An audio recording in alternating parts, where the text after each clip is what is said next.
society is getting tougher on kids. I mean, kids is getting snatched from home, school, especially our young women. You know, kids are being influenced by things that are not good for them. You know, I think it's tough being a child in today's time. You know, when you know your brain is not fully developed, you don't really understand, but the folks around you that are supposed to be the adults are not being the adults.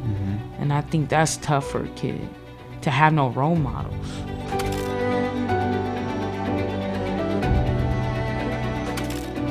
Malik, Janell, welcome not only to the podcast, but to Chicago. It's very rare that I have visitors. Oh, yeah.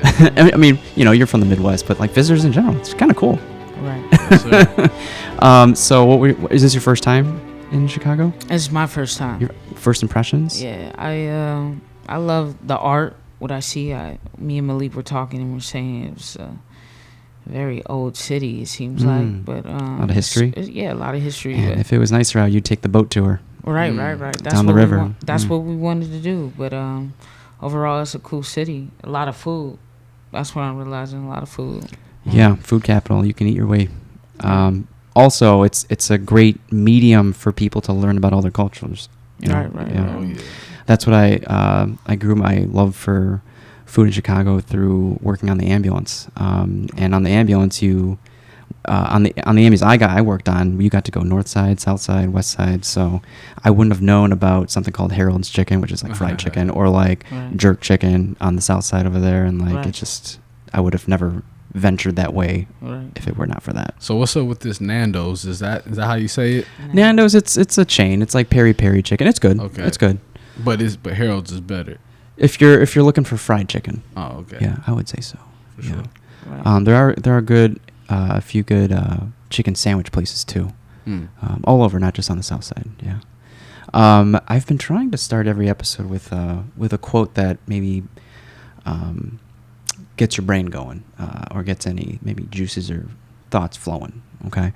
And it's if you look, it's kind of a lengthy quote, so I'll take my time, and feel free to close your eyes or whatever helps you kind of imagine everything. Right. It's from the Instagram account Collective World.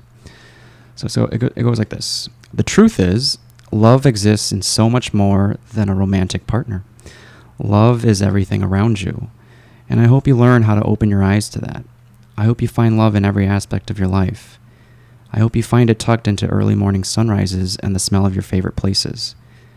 I hope you find it strung between the laughter you share with friends. I hope it bounces off of you when you hug the people you care for.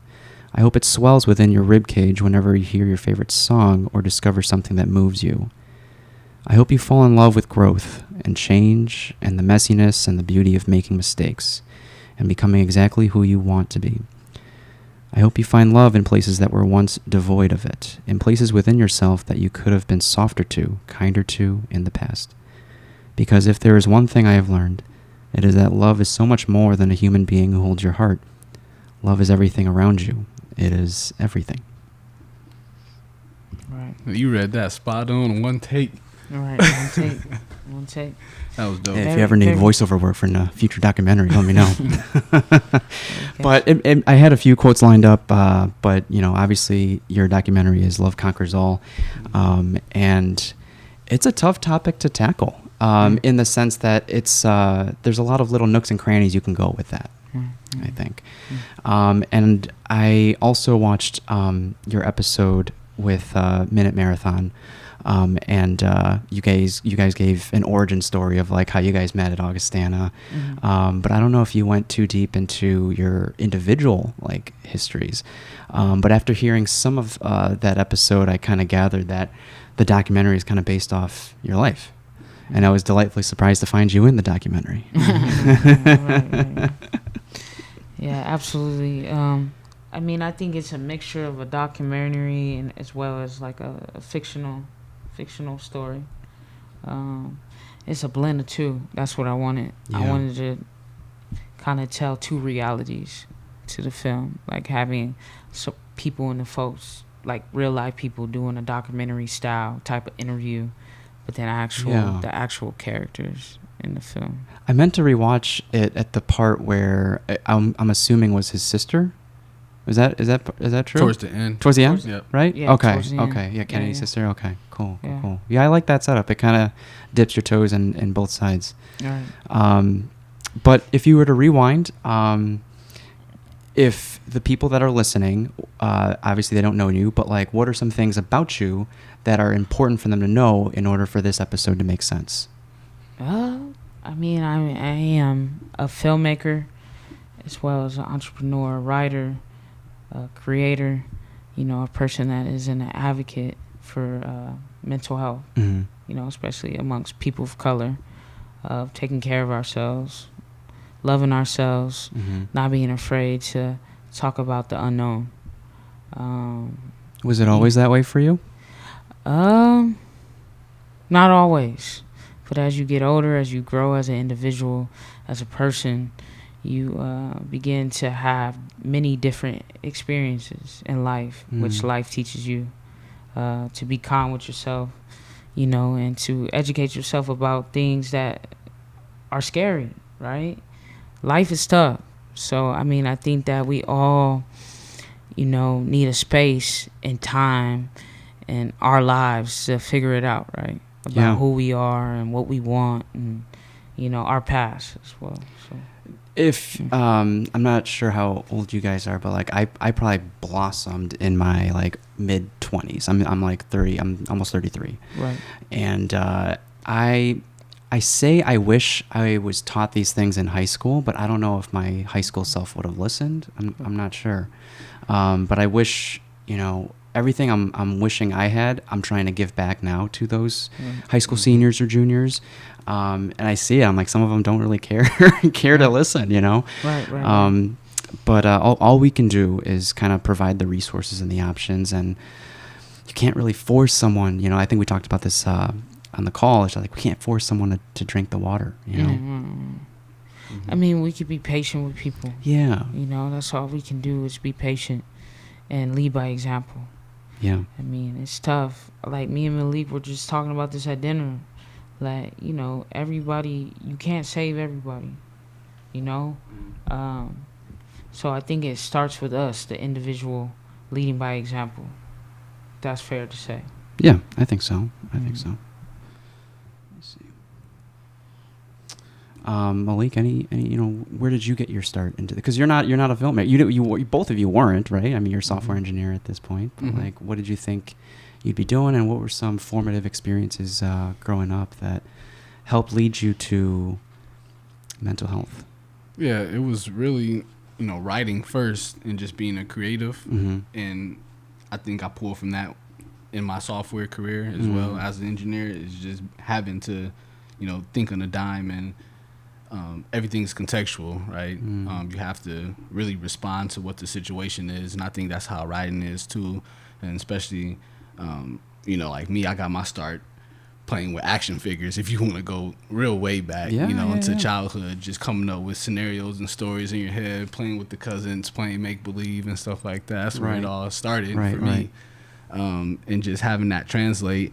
And as you get older and go through high school, it's like you leave the kiddie things behind, but to be able to harness that and turn it into something serious and like an ability to tell stories, you know, that was like the transformation, right? Yeah. So it was like around that senior year of high school, freshman year of college, where I started thinking that way, at least. Okay. And did both of you guys like writing from the beginning in general, or? Yeah, I like writing. Like as an outlet? I mean, yes, absolutely. I mean, I started, with film, it's so crazy that I'm doing it now. But as a child, you know, it's always been with me. You know, I started in a church like most artists do, especially black artists when it comes to music, whatever, film. I started in media ministry at my church, filming the pastor, doing his sermons. So film has always been with me. You know, as a kid in middle school, I participated in like drama classes. Yeah. You know, like I did that in high school too as well. But, you know, being an athlete, that kind of takes all your time. And that's that was my main focus. But, I mean, things happen, you get hurt. And eventually you have to reevaluate your goals and your dreams. And, you know, I know that I don't want to work a 9 to 5 for the rest of my life. You know, I know that I'm creative. I'm more than that. And you know, making a film about mental health was it all tied in. It all made sense. You know, working in the field, being hands on, working with young men, juveniles at that, who were whom you were already working with, right? Yeah, who I was working with. Now I work with adults that okay. have been formerly incarcerated. But prior to Love Conquers All, like when we first started, I was working with kids. And I mean, you kind of see what they go through, you know. And I was like, Malik, why don't we create something that is super relatable to young people as well as young Black and brown men? I mean, that's why the comic book came as well along with the film. The film was the first idea, but I mean, the comic book was just like, let's do this, let's create a momentum. Yeah. Just minimize, or I guess not minimize, but like increase the accessibility to almost anyone. Right. Because there is the e-version as well, right? Right. Which is the exact same as the physical copy here. This beautiful copy we got here. It's gorgeous. It reminds me of Boondocks. Yeah. Shout out to Eli too. Eli, the illustrator. Yeah, we get that a lot. I mean, it's different. You know, it's exciting. It's super relatable, and then it's like, you know, graphic novels. You know, I've always been an advocate of Malik. You know, being a reader. You know, I think that's extremely important, being able to, you know, turn off the TV and pick up a book. You know? Yeah. And then actually see yourself on a book, meaning like people that look like you. So that's why I thought it would be dope to create a comic book about mental health as well as and this type of illustration, type of form. So, yeah. Yeah, I agree. Through some of the guests that have recently come on, I've been trying to create dialogue and discussions around what are some of the root causes why these kids in Chicago are getting into trouble. Now we talking. Whether it's carjacking or whatever, like they're getting themselves in trouble, and more people are defending themselves, and so these kids might not understand the entire breadth that they're putting themselves into, the full situation. But I you know, through this, and when you said, you know, seeing yourself in that, I wonder if it's like a lack of identity, and we can go through many different angles at that. Of like, I know in the last episode you guys talked about, and in the documentary, generational trauma or multi-generational trauma, and how maybe their parents did not have the luxury to talk about their history because they're just busy hustling, right, to pay the bills. And so you don't really have an understanding of where your family comes from. And that's if your family's already whole. What if it's not whole? What if it's broken? And then that being said, you know, you kind of model after what you see around you. Is that musicians? Is that athletes? And this podcast has evolved in the sense that it went from a career-focused podcast to more of a humanities podcast, because we are not defined by the work we do, at least solely, right? I do find a lot of meaning and joy in work, but I think you are a lot more than just what you do for work. And so the opportunities to cultivate an identity, I think it's lacking for these kids here. Whether that is sports or music, there are definitely areas of the city that are underserved and underdeveloped and don't provide as many opportunities as other cities, unfortunately, or other neighborhoods in the city. Yeah, I mean, what I would say is people of all races and demographics usually go for what's easy, or they go for the path of least resistance just in life. And, you know, you can make the argument that you go for the path of least resistance, you're not ambitious, right? You're not somebody who's striving to be the most that they can be. That's an argument, right? Right. But on the other end, you can say, well, it's just what we do as humans, right? It's just a tendency, it's human nature. Go for the path of least resistance. You shouldn't shame anybody for not being ambitious or not reaching out and not having all these dreams and desires, right? So when you talk about people in impoverished communities, because a lot of times that's what we're talking about, even if you take the race out of it, you know, you're talking about poverty, talking about lack of opportunities. And this is supposed to be the land where in America where you can do anything as long as you put your mind to it. Yeah. And me and Janelle, we've talked about this a lot. Equal opportunity, right? Yeah, you would think. Even before Love Conquers All, we talked about this, but it's this concept that you kind of have to be exposed to possibilities. And speaking as a black man, that's one of the things growing up. It's like you only have a limited amount of things being exposed to you as things that you could possibly do. Right? Yeah, you can say you want to be an astronaut, but ain't no black kids out here striving to really be astronauts like that. You know what I'm saying? So it's really like, first of all, presenting all the different range of possibilities, and then you start talking about identity. People's identity usually comes around their aptitudes and the things that they feel like they can do, right? So if you only feel like you can do A, B, and C, you're not gonna be somebody who thinks you're expansive enough to do, D through whatever. Right, so I think that's a lot where it starts, just a lack of possibility shown. Yeah, it's wild because like social media should minimize any barriers to seeing what's possible, right? But I guess let's blame it on the algorithm. Like whatever you've been following, you're kind of limited as far as like to see all the other things that are out there. A little echo chamber, for sure. Yeah. And I think a lot of it is. I mean, I can speak on behalf of our community, like, black folks. Like, a lot of it is historical trauma. Like, we don't talk about that. Like, we talk about multi-generational trauma, which is a huge component to historical trauma when it comes to African Americans in this country.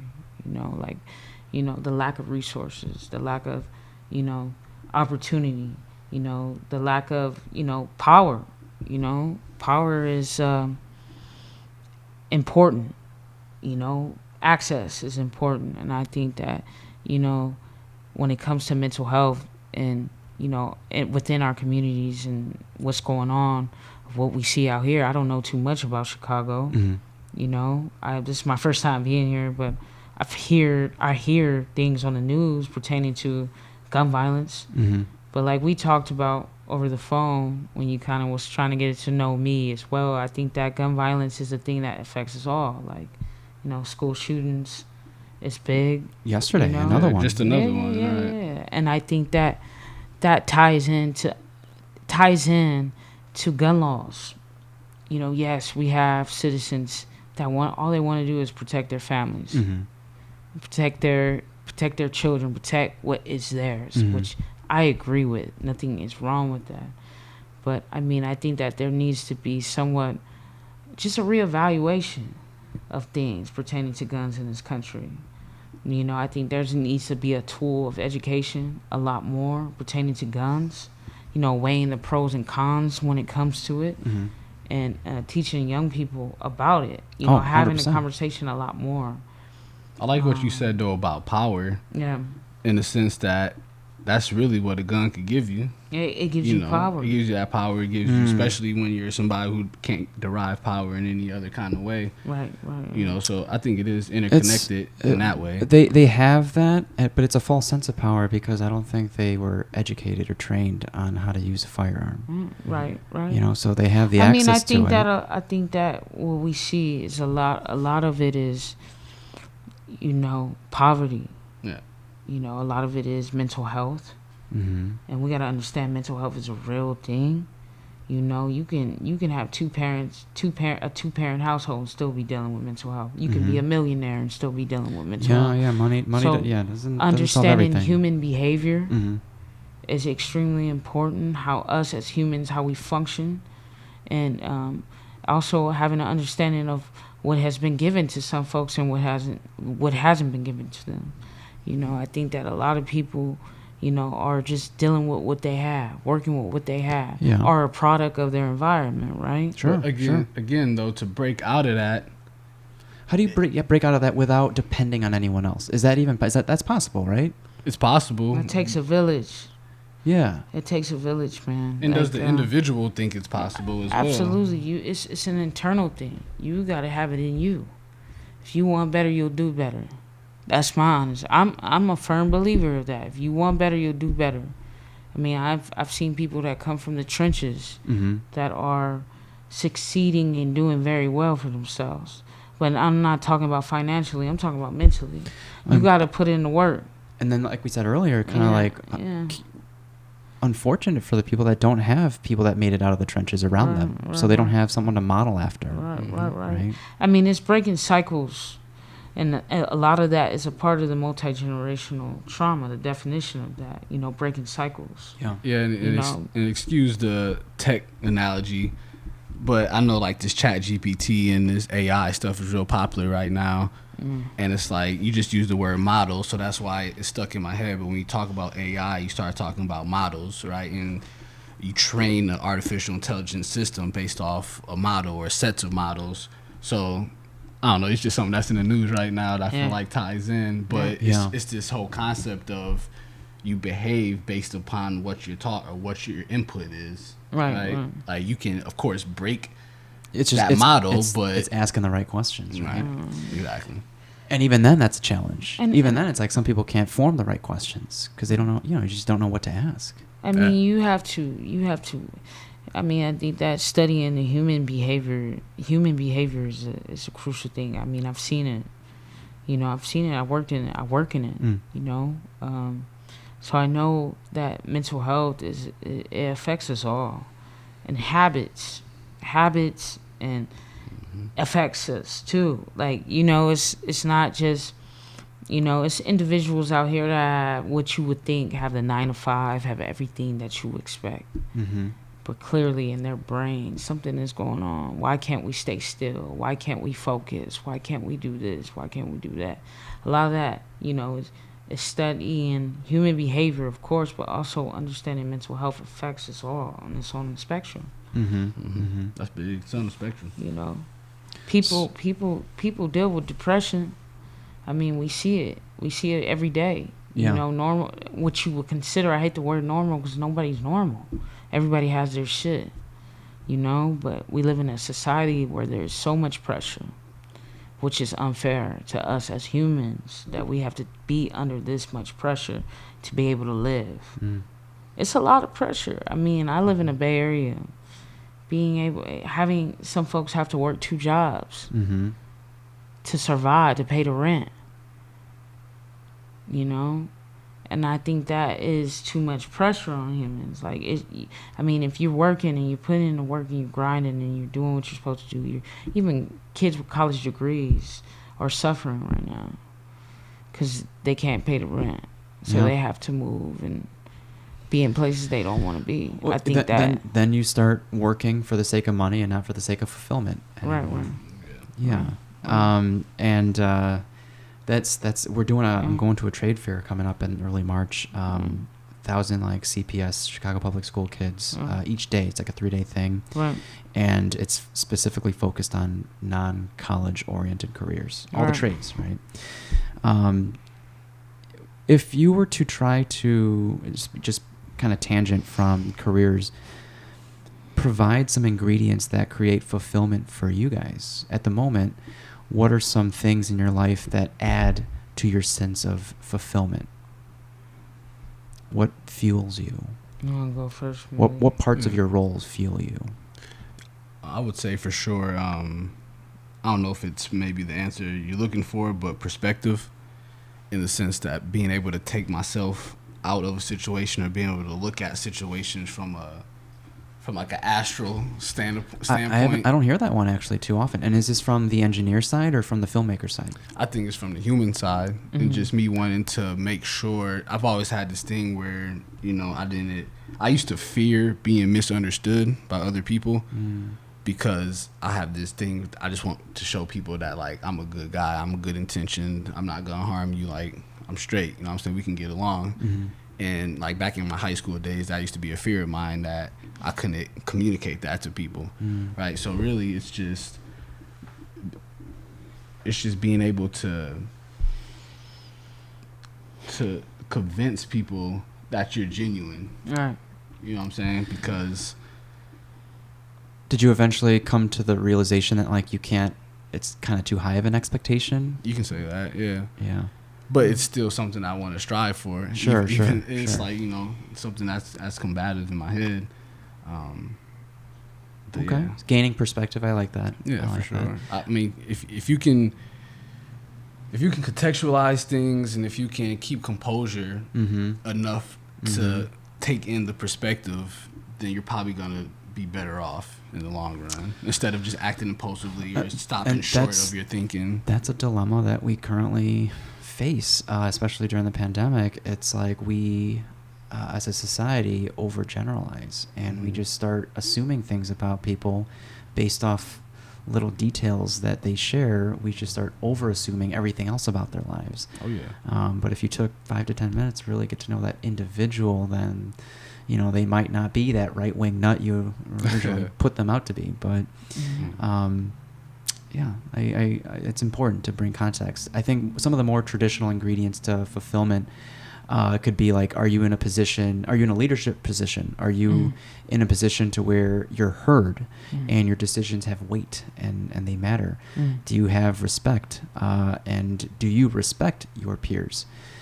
Do you have creative liberty? And those are all the traditional things that come to my mind when I think of fulfillment. But are there any other aspects in your life that add to your sense of fulfillment? Doing what I'm doing, being a writer, Yeah, being a producer, being a director, filmmaker. You know, Love Conquers All has created a lot of love and understanding into my life. You know, I am Kennedy. You know, I see myself in the art that I produce. And I think that my art that I produce is valid. And I think that it helps a lot of people. And it's super relatable to a lot of people that need it.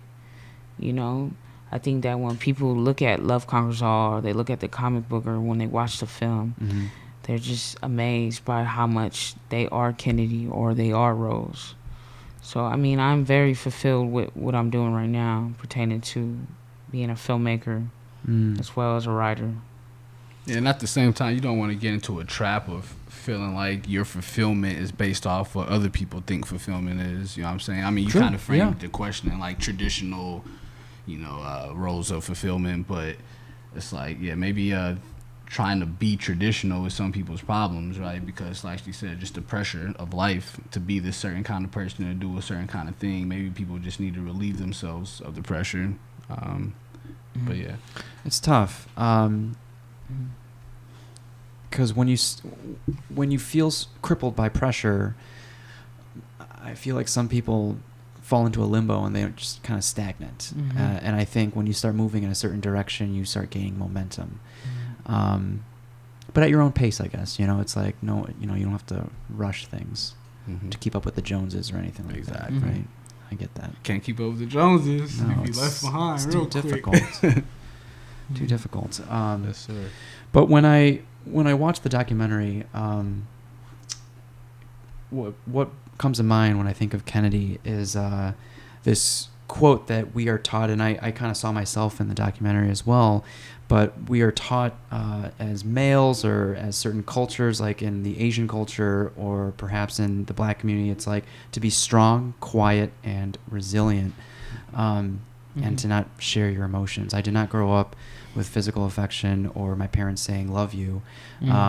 They showed love in other ways, and it took kind of like me internalizing that in my late 20s to realize that. But I always wondered, like, why are all my friends getting hugs and kisses and I'm not getting shit? And it's just like, but we all, you know, learn to love in different ways. But that being said, there's a lot left on the table that could be done to improve your mental health.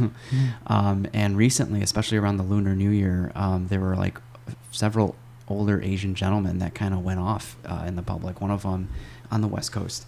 And I feel like that's an example of mental health, of just like not knowing how to express the negative things that are going on in your life, and then you just take it out in such a horrific way. Yeah. It's like a boiling point for sure. Yeah. And so in your personal lives, like, does that experience kind of sound accurate growing up to not really express how you're feeling and what you're thinking? I think, yeah. I mean, I think for me... Did you grow up in the foster system, or...? foster care system? Yeah, somewhat, but I had my family. Mm. You know, it's a lot different compared to when you have somebody that is not your family, not blood related. Mm-hmm. So I mean, growing up, I was able to know who my family was. You know, I knew where, you know, my mother lived. You know, I knew where my father was. Mm-hmm. You know, like some kids in the system that don't know that at all. You know what I'm saying? And they grow up in a family that's not blood related to them, so it's a different experience. But yeah, you know, it's a system that affects a lot of children, you know, good and bad. Mm-hmm. You know, but I think that it's a system that we all need to look into and appreciate and help as much as possible when it comes to the needs of that, Mm-hmm. needs of our Mm-hmm. children in general. But yeah, so I understand what that looks like, you know, but I also understand what it looks like, you know, to have family around. Mm-hmm. That's fair to say.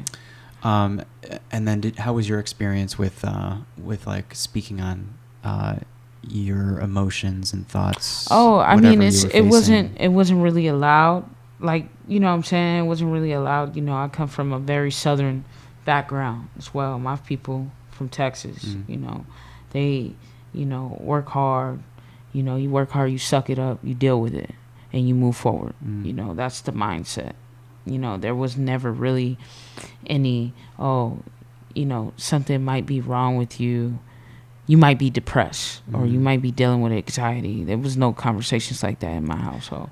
Would they see it as weakness or? Absolutely. Weakness, as well as, you know, in the household, a lack of understanding when it comes to mental health. You know, you got to understand my parents didn't have the resources that we have today pertaining to mental health or even the conversation.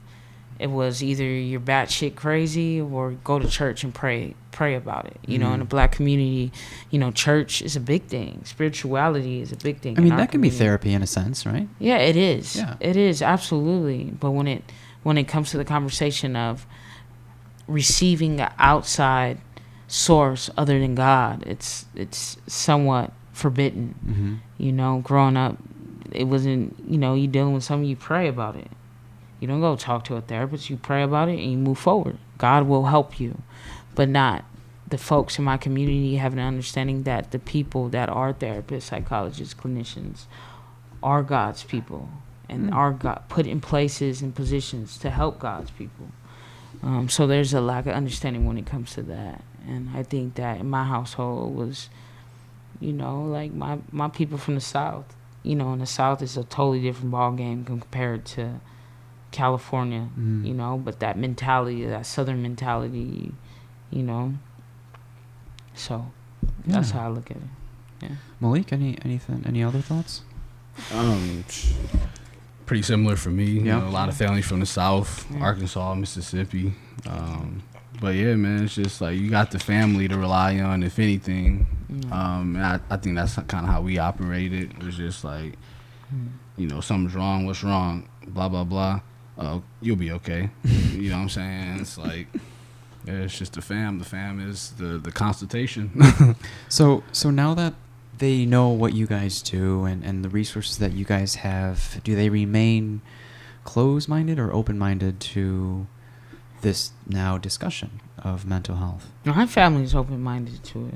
I think as a family, I can speak on our behalf. I'm not afraid to say that we're healing as a family.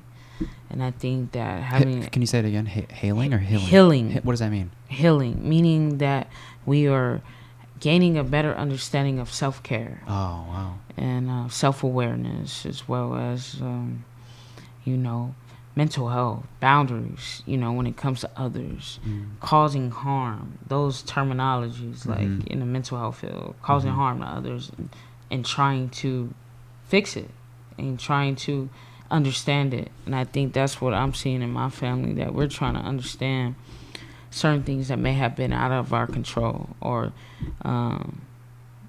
things that have happened that, you know, were a misunderstanding, or things that, you know, hasn't been taught, hasn't been talked about. I mean, I think my family is gaining a way better understanding of mental health through my work and seeing what I do, coming to the premiere, coming to the And screening. for me, that's a huge sense of fulfillment for my family and loved ones to just acknowledge and then appreciate the stuff that you're doing. It speaks volumes to me personally, and I'm happy that you're in the same boat and you're getting that love from your family. Right. So if we were to pivot slightly to the documentary and the comic book, can we go into the inception with the seeds of it? Like, how did you plant it, and like, what did you? I think you're the visionary, or is that speak right? And then you're more of the poet. Like you are able to eloquently put things together. What was your vision, and how different or how similar was it to the actual end product? You can go first. Come on, creator.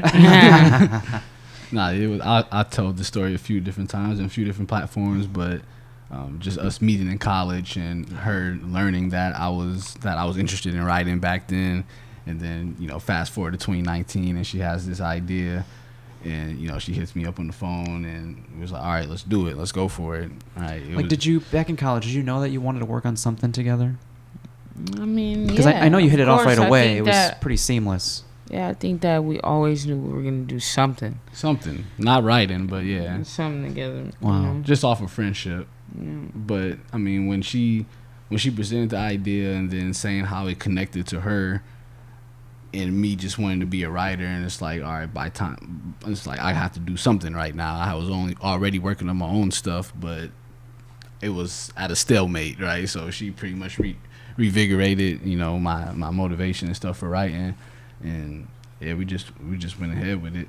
Pretty much, it was something where, of course, the film idea came first, but the way that she broke it down to me and the amount of belief that she had in it, it was compelling. Yeah, it was very compelling. Yeah, I couldn't really resist. At what point in the process, like, how much of it did you have done before reaching out to Malik, or was it kind of like?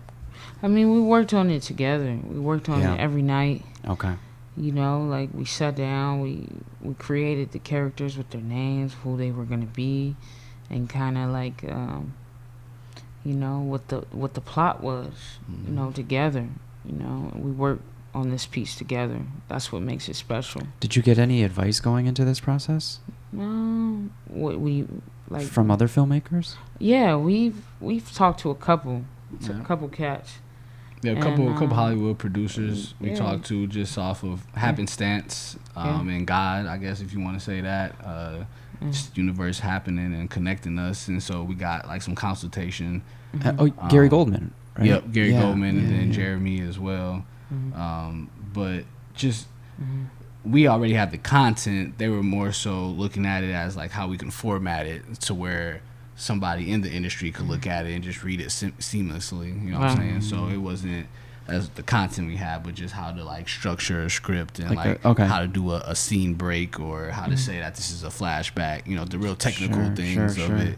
And yeah, for sure. That's wild. It's like, it's so cool that you don't have to go to school for this, but it's a huge undertaking. From what I heard in the other episode, you cold calling or cold DMing people to be casted, to everything. I mean, and then finding your production team that was originally just going to do the interviews, and then they did Hidden Temple. Like, they eventually did everything. Right. Shout out to them. That's so wild. Pedro, Kellen, the crew. What's up? And then two of your main actors fell off. Yeah, true. Yep. The main. Oh my goodness! But then we found some other talented actors from Northern California, which was great. Mm-hmm. Yep. And shout out to everybody that was a part of the process. Like, even the ones that dropped out.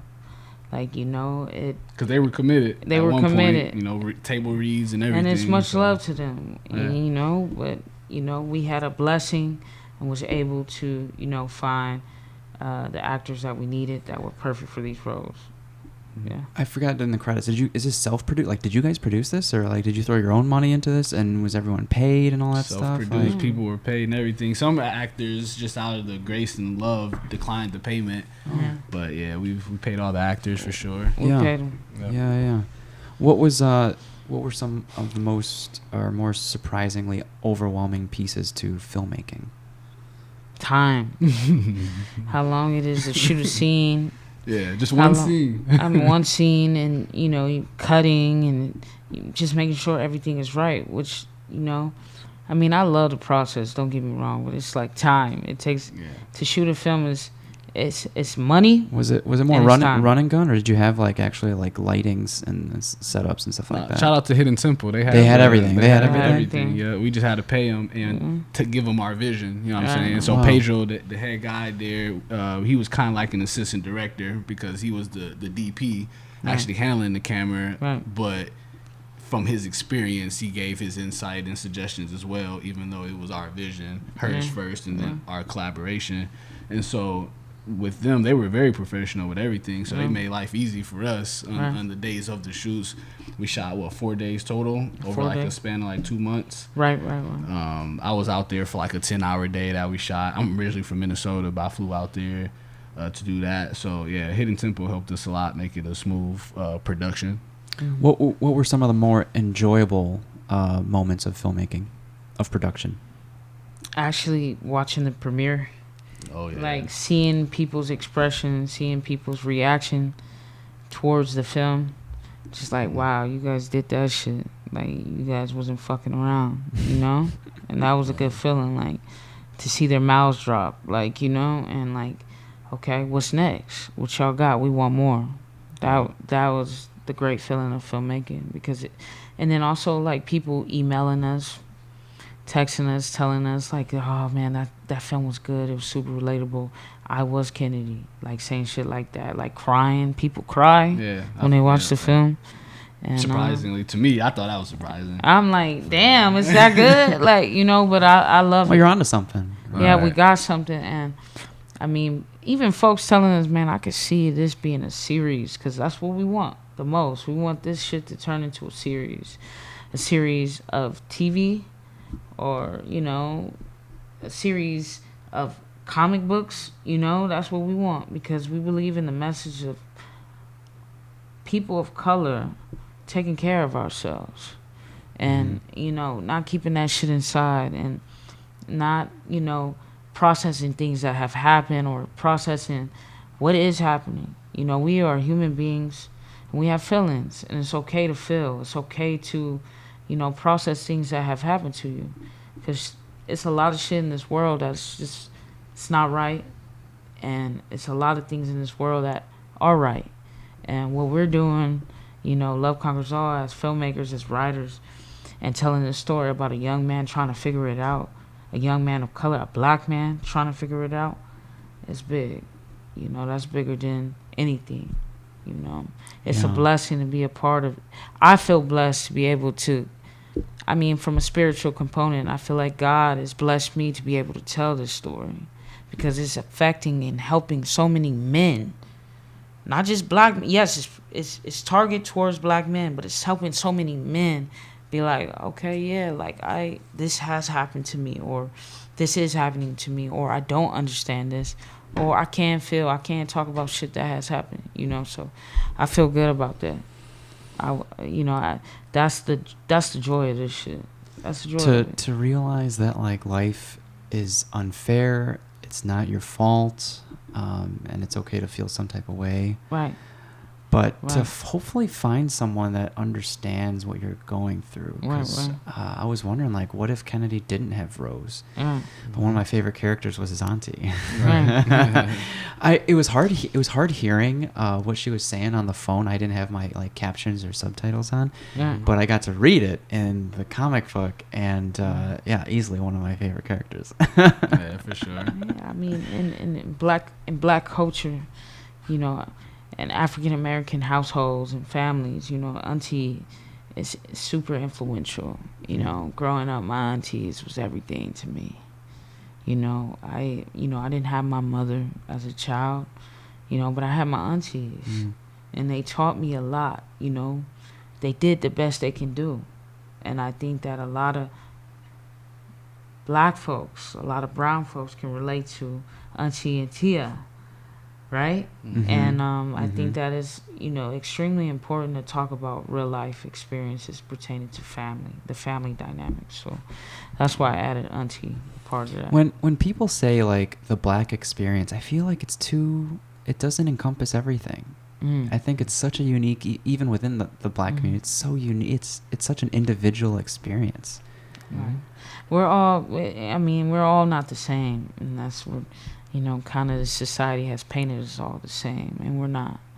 You know, I never thought I would, you know, there's a huge, when it comes to animation, Mm-hmm. what you say, anime, you know, I never thought until I got into the business of it that our people love this shit, anime, you know? Oh, yeah.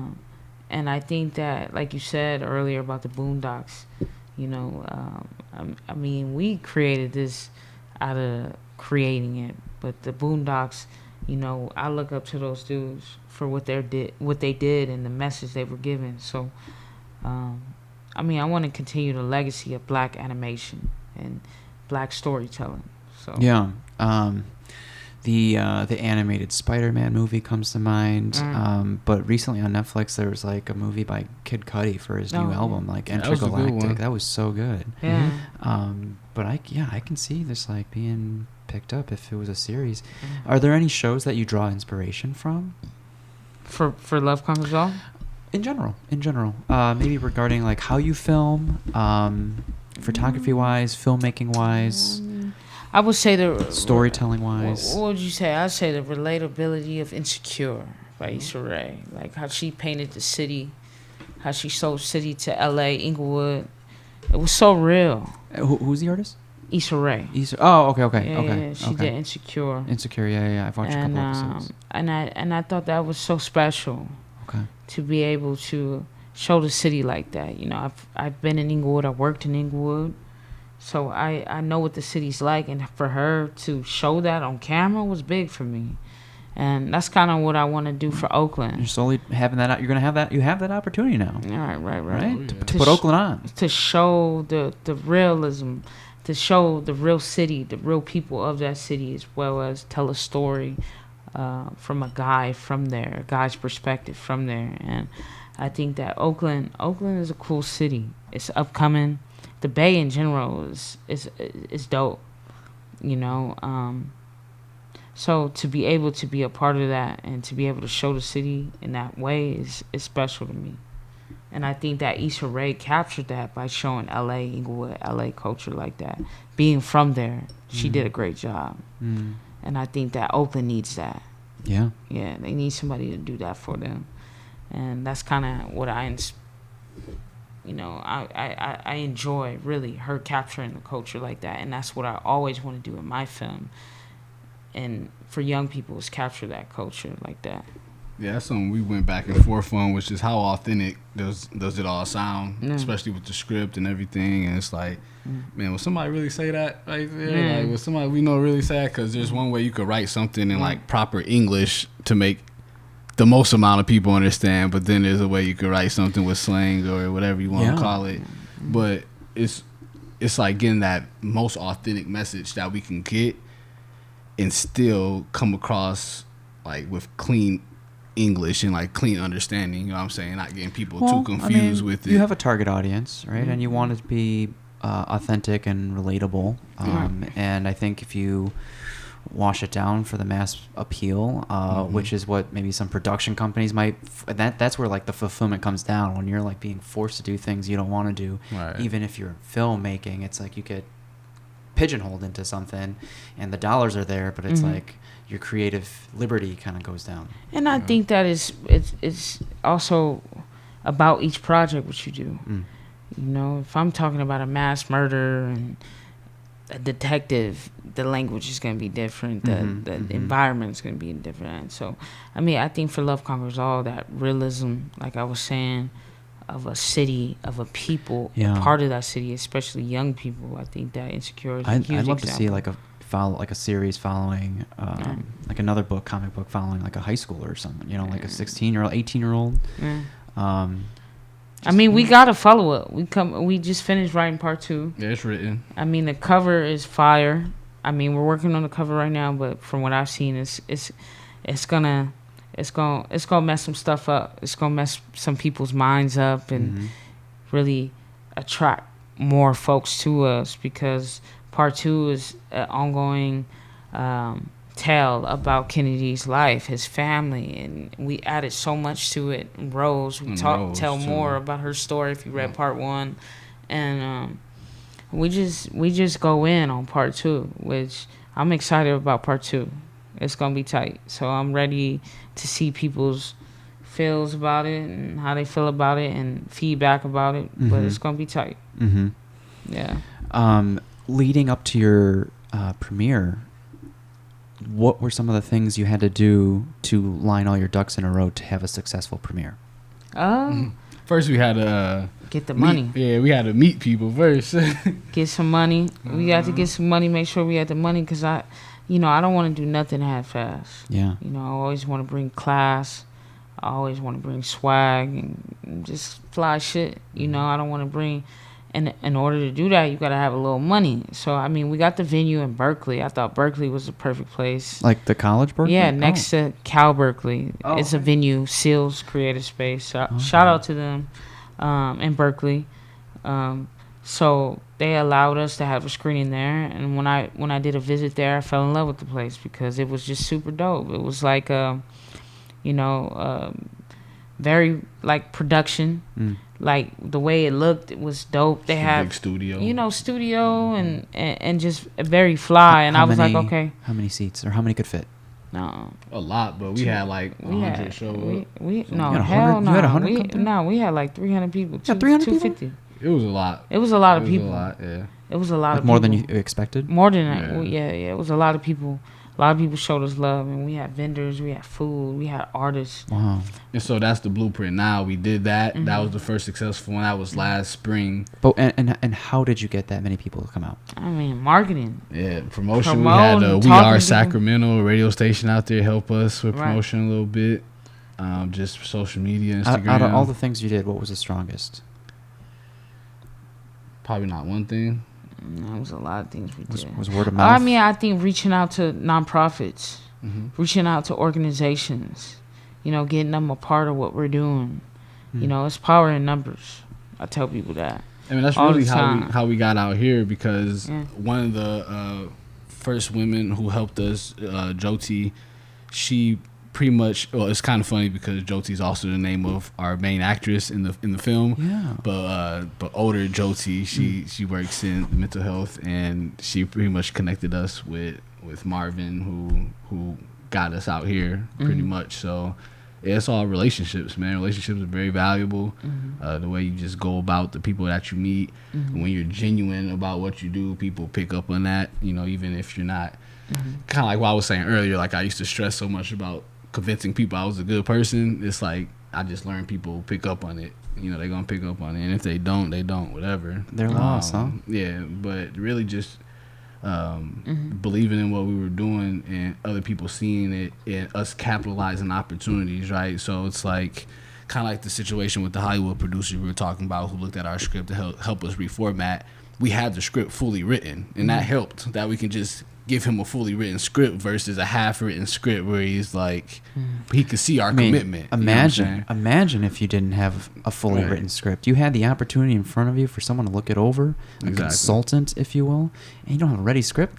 You just lost your opportunity. Exactly. So capitalizing opportunities, capitalizing on relationships, that's got us really far. And then just, the vibe of Love Conquers All. Just me going out, just me meeting people, and just the vibe of it. Like the comic book came out prior to the film, so the comic book gave folks an idea of what the film was going to be about. And once they... Was that on purpose? That was very intentional. Oh, yeah, for sure. But it was her idea. Intentional. It was very intentional. COVID happened, but it was intentional for me. I was like, okay. We were delayed due to COVID, the production of shooting the film, but the comic book was the filler, and that was her idea for sure. And I just, I believed in it so much. I believed in it, and I think that Love Conquers All is an amazing piece. It's a masterpiece, in my opinion. And yeah, I'm excited about what's next for us. Oh yeah, for sure. Very excited. Is this you're kicking off the tour right now, like kind of a press tour or screenings in other places? Like how does the third one? This is the third one. This is the third one. Wow. And then we're So we headed did Berkeley, we did Atlanta. Did Berkeley, Atlanta, and then Chicago now tomorrow, and then we'll do Puerto Rico this Saturday. How did that happen? Man, we went for the comic book. That was the first place we went for the comic book. So you've already been? I've been there. Oh. Yeah. And we had a pop-up at a Metro Comics in Puerto Rico, San Juan. What? Yeah, so we collaborated with a couple other artists that are into the comic world, like Impound Studios located in Sacramento. That was one of our first pop-ups, actually. Black-owned company. Black-owned. And then we got connected with a place in Puerto Rico, which, if I've always wanted to visit Puerto Rico, and being able to go there and promote my work and my art was dope. Yeah. And then we got her hometown, Carson, California, in March. In March, So, I have a screening there. So, I mean, we're almost done with this tour, and ideally we want to do film festivals. Waiting on submissions right now, pending submissions, but we doing well. We're doing well, and God is good, and I'm super excited for what's next pertaining to the comic book series that we want to produce, as well as getting this budget to shoot a series for the film. Mm-hmm. And keep it going. Ideally, where would that series live? In Oakland, and I can't tell you where else. It's a surprise. What network though? We were just talking about that today. If you were to manifest, I mean, we were talking Tubi, we were talking Amazon, Amazon Prime. But those are just like lower level things, as far as a barrier to entry. You know what I'm saying? You can. Is it hard to get on Netflix? Harder compared to Amazon Prime and Tubi. Yeah, I'm surprised Amazon Prime isn't that hard. No, it's not that hard. Nah. If you go and just look up low budget movies, you'll see some stuff Amazon Prime you never thought would be up there. I would love to. I mean, ideally, I would love to get a deal with Showtime's. Yeah, HBO Showtime. Stars. Yeah, I'll do Stars. And you know. And with some of these film festivals, they don't want the product to already be on the platform, so we're kind of navigating that too. But yeah, go get those awards and then come on the platform. Exactly. We got it. I mean, we got a master. We got a blueprint. What we trying to do, and we got other stories. We got other stories. Yeah, we got other projects. Yes. Written, ready to go, and we excited about that to present to the world. How going back to the film, like in that scene where you met Kennedy, like how was it surreal, or were you having an out of body experience to kind of see Kennedy right there, to be able to act, to be able to confront that person, because in a way that you're kind of confronting yourself, right? Or not confronting, but like you're meeting yourself. I think that it was cool being on the camera at a time where he needs to be needed. He wants, he's looking for help.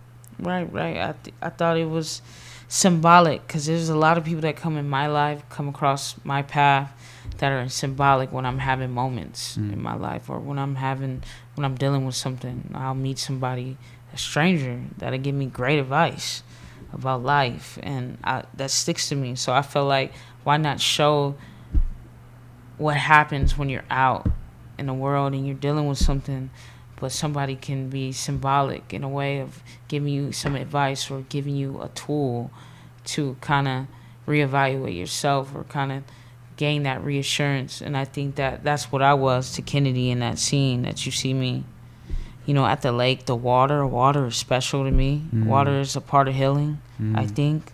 I believe, not that I think, sorry, I believe that healing is water is a part of healing, and water is so special. So I think that water also brings people together, and I wanted to show that me, kind of being an angel to Kennedy. Like, hey man, like, I used to do this, and that's relatable to him. Like, I used to be in that, but I don't know that. but he knows that, you know. So I think that we come across folks like that in our lives all the time. Any words of advice for the kids in this community?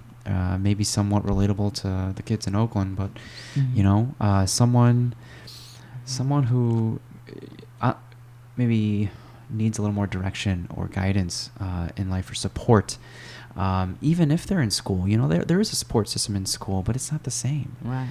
I remember like asking them like if they had an idea of what they might want to do with their life, and maybe half of them would say no. But then I followed up with like, are you doing anything to try to discover that? And then no answer. And so, I mean, it's unfortunate that like a lot of these kids don't have that support system. And is there anything that can be said on that? You know, like, I'm not trying to play the blame game on just, you know, the parents. That's not easy either. You know, it's like. Any advice? I would say, love you. You know, love yourself. You know, despite how hard it is, despite how the family dynamic may be, and things that are out of your control. Like, we can't understand things that are out of our control. And I think that for my advice for the young people is keep grinding. You know, figure out who you are.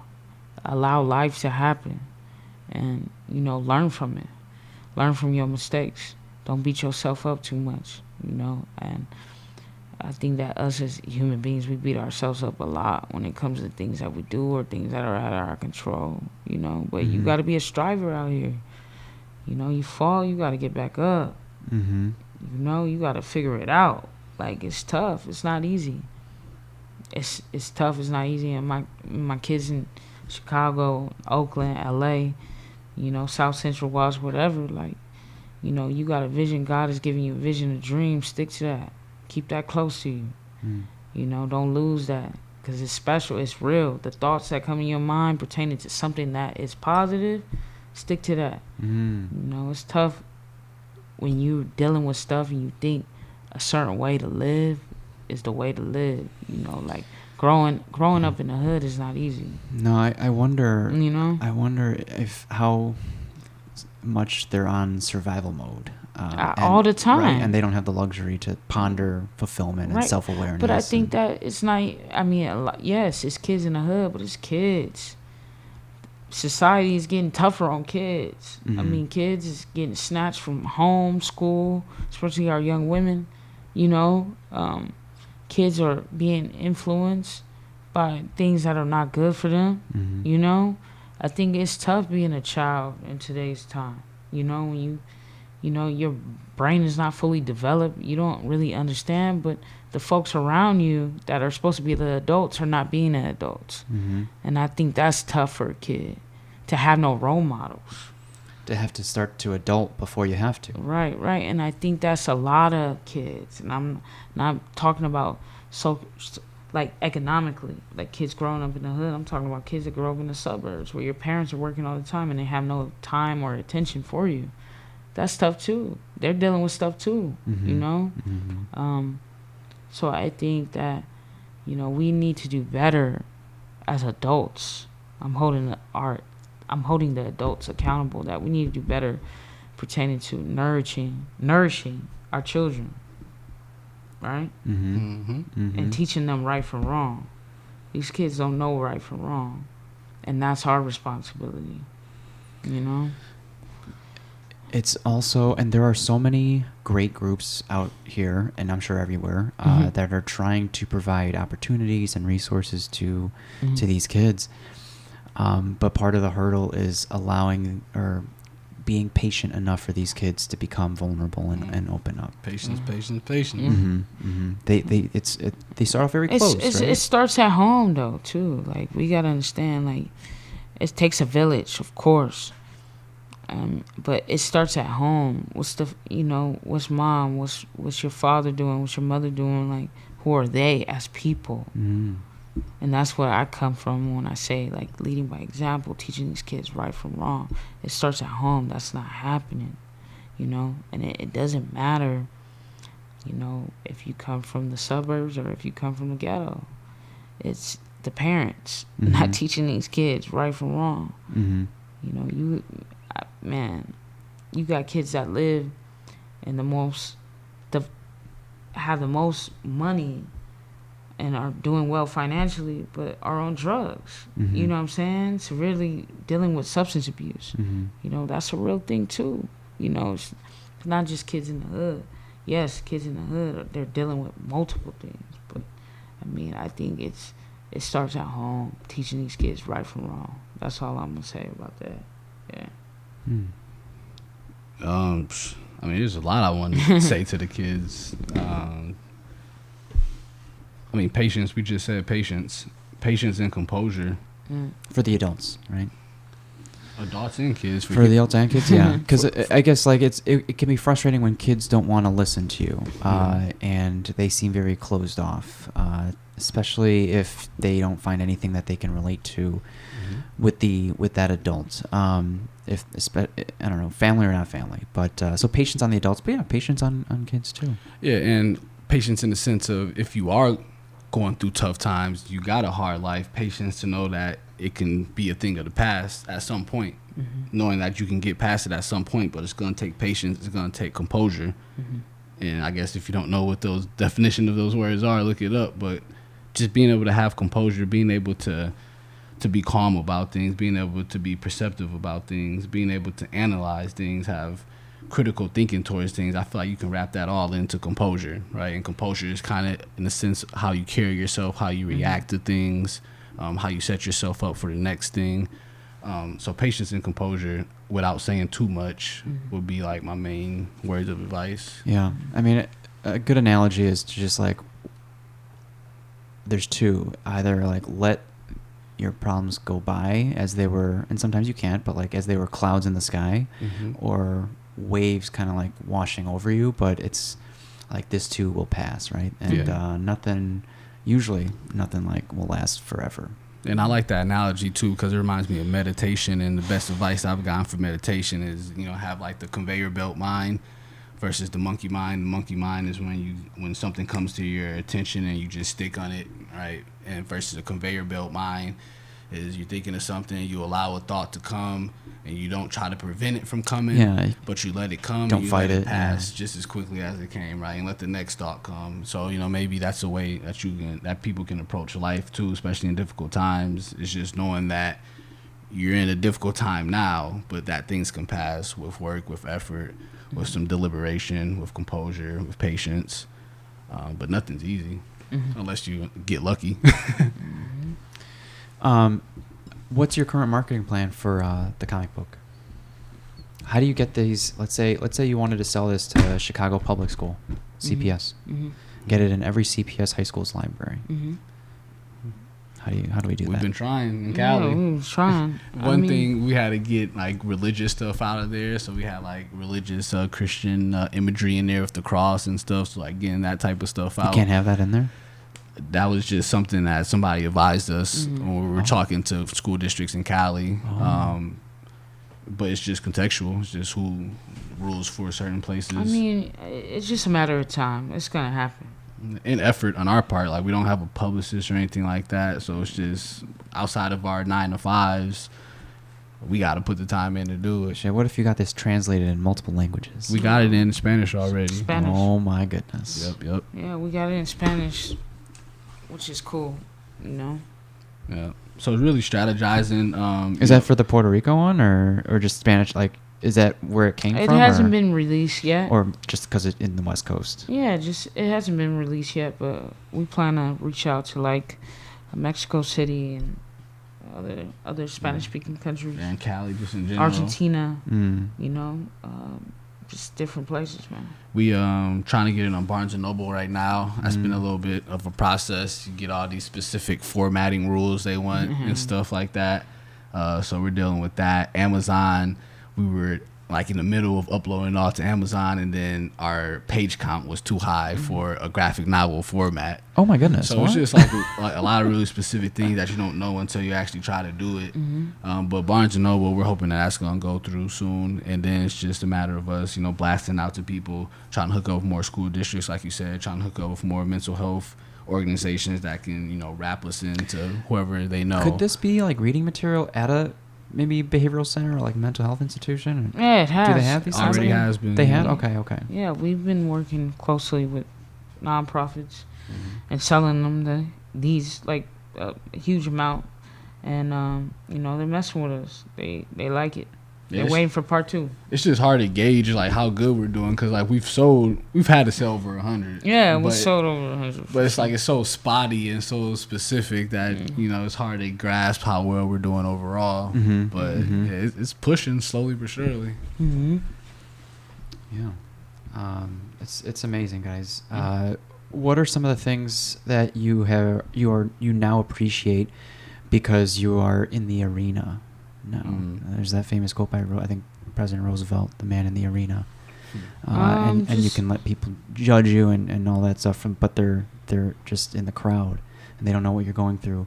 And now that you're in the trenches, doing the back end stuff, what are some things you appreciate about filmmaking and maybe publishing? I appreciate the struggle. Like when it comes, like I appreciate the grind when it comes to it. Like being in production is grind, it's straight grind.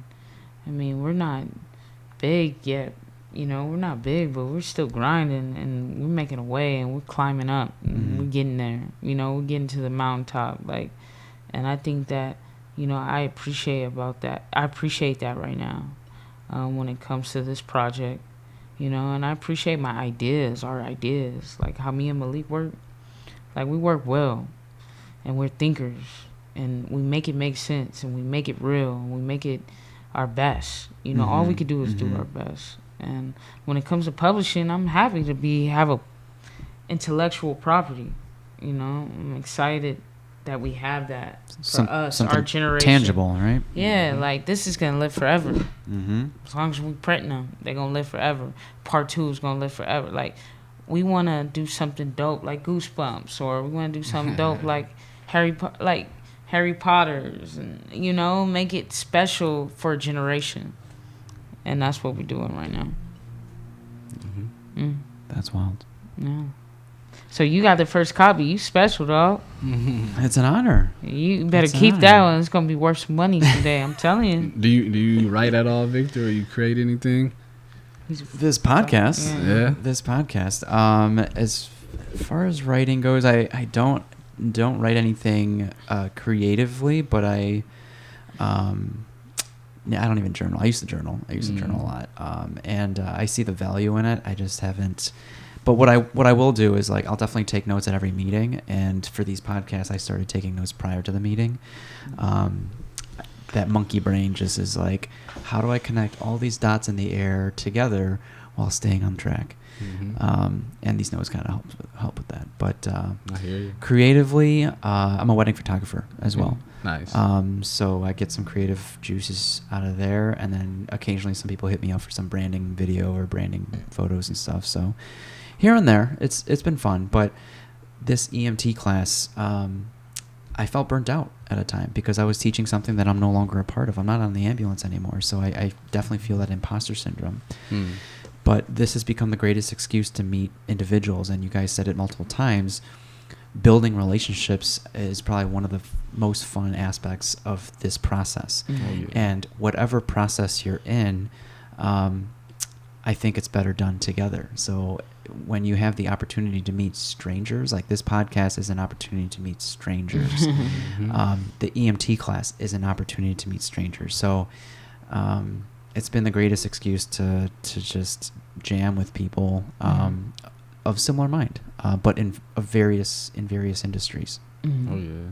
And we're happy to meet you, V. We're like happy to be a part of this. Like, this is dope.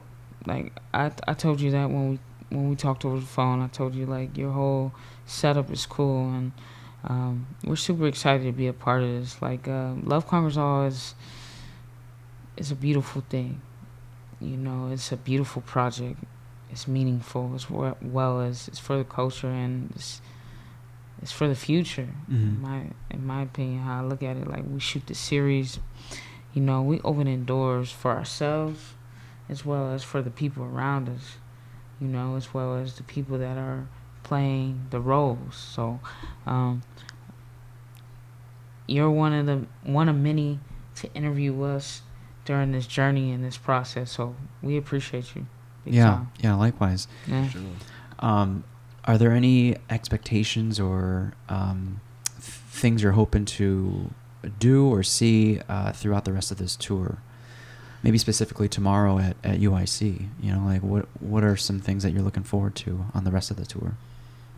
Just folks' reaction to our work, like critique, like let us know. Like I'm gonna ask these students, like, do you see a series? You know, as well as, you know, are we tackling the key components to mental health? Like, you know, we're working with the social work program, so which is awesome. You know, kids in graduate school trying to be social workers coming to analyze our film to make sure that, you know, we're following into line of, you know, what they're going to be doing pertaining to mental health. So, I mean, I'm excited about this. Like, I'm excited about tomorrow. I'm excited about Puerto Rico, you know, bringing mental health to the Caribbean. That's big. You know, that's different.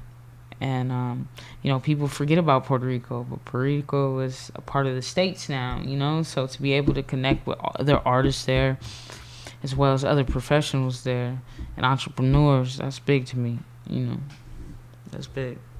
Yeah, I think it's crazy how we were really just trying to be writers. Yeah. But we ended up being producers and directors in the process. And entrepreneurs, don't forget that. Yeah, definitely. She got the LLC, which is what Nelly Nell Productions, which is what everything's being pumped through, including future projects. But yeah, it's just that whole idea that you think that you're gonna be doing this, but then you get into it and you realize you gotta do a lot more to make it actually happen. So yeah, that's big. I think that's, in this day and age, if you work for a large company, you are expendable. You're just another number.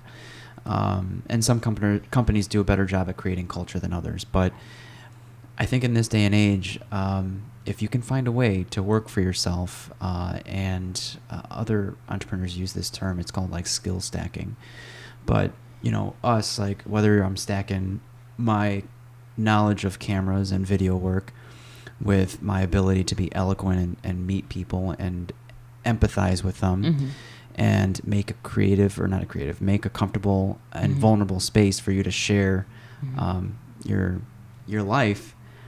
I think something great can come from that. And that can go anywhere. A lot of the skills that you've kind of cultivated already, you can probably take anywhere, whether it's project management, relationship stuff, filmmaking, writing.